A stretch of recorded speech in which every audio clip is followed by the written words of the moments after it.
Wouldn't it be interesting if your magic power was to be unaffected by other people's magical powers? Good. Well, congratulations. Your name is Bink, and you're from the Kingdom of Xanth. Hello, everyone. Furious Nevermind here. And I'm back for another episode of Books for Trolls. I'll be reviewing, because I was going to go into the bookishness of it, and I was like, you know what, I'm just going to zoom in. So, I'm going to be reviewing A Spell for Chameleon by, I think his name's Piers Anthony. Alright, maybe it's Pierce. I'll hyperlink it, right, so you know. But the Xanth series was one of the first large book series that I got into, okay, as a kid. And my dad recommended it to me, actually. I don't really talk to my dad anymore, but actually I don't at all. But that was one of the cool things he did for me, right? And he read them when he was a kid. Or at least a teenager, I don't know the timeline. But, okay, so I start reading the first book, Spell for Chameleon. And I would go into how Xanth is a dream, Xanth is a demon, and the world that they live in is a dream of that demon, and it's a game that the demons all play with one another. And demons and gods are kind of mixed up and basically the same thing. And everyone has magical powers. And Bink is immune to magical powers, but nobody really knows that, because how are you going to prove a negative? So he's just running around. Do I have powers? Do I don't? I don't know. And then they need to get a spell for Chameleon, so off they go, and that's the name of the book.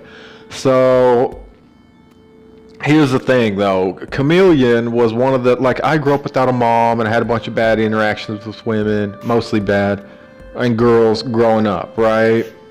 Pretty much all the time, even into adulthood, but especially, as a kid, right?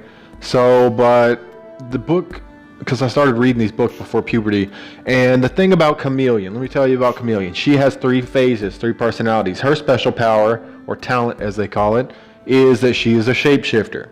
She shifts from a hot, kind of slutty, dumb girl to a mediocre, totally plain Jane, not smart, not dumb, not hot, not ugly, not anything kind of woman. And straight to a hag-looking woman who's really smart and gripey. Okay? That's women in a nutshell. Anyone who knows women knows that that's them. Okay? So based on their ovulation cycle, when they're ovulating, they're hot and fun, and they're not really super smart, but they're willing to talk, but when they're on their period, depressed, because there's far end and then there's near end, but they're on the same spectrum. So a woman might not be ovulating, but she might be in a good mood. And then that's kind of her hot slut dumb phase. But most of the time, she's not. It's equal parts between the 3, right? So women are at the far end of the hag spectrum.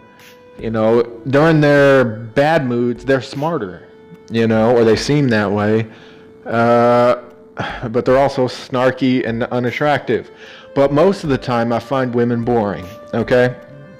And basically, that was Chameleon. She's boring a lot, but then she's either hot or she's cold or she's lukewarm, right? But it's based on her cycle and her personality, because you could find one more like this and one more like that, but that's basically women in a nutshell, okay?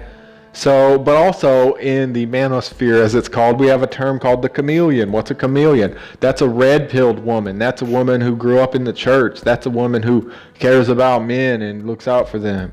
But here's the thing, to me, and we use this in this way when it's said about women, is that they're just pretending. Well, kind of not, kind of are. But I will say one good thing about the chameleon women, all that keeping up the pretenses does grow their positive side. So being a chameleon does have its benefits. Just like being the opposite of a chameleon, let's say an honest feminist woman or a gripey, ugly woman who's smart, like with a chameleon, the benefits of that, are that they are going to hone their intelligence moderately.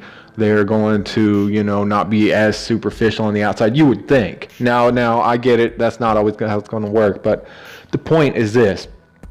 Every woman's a chameleon, and they all have their strengths and weaknesses in each phase, okay?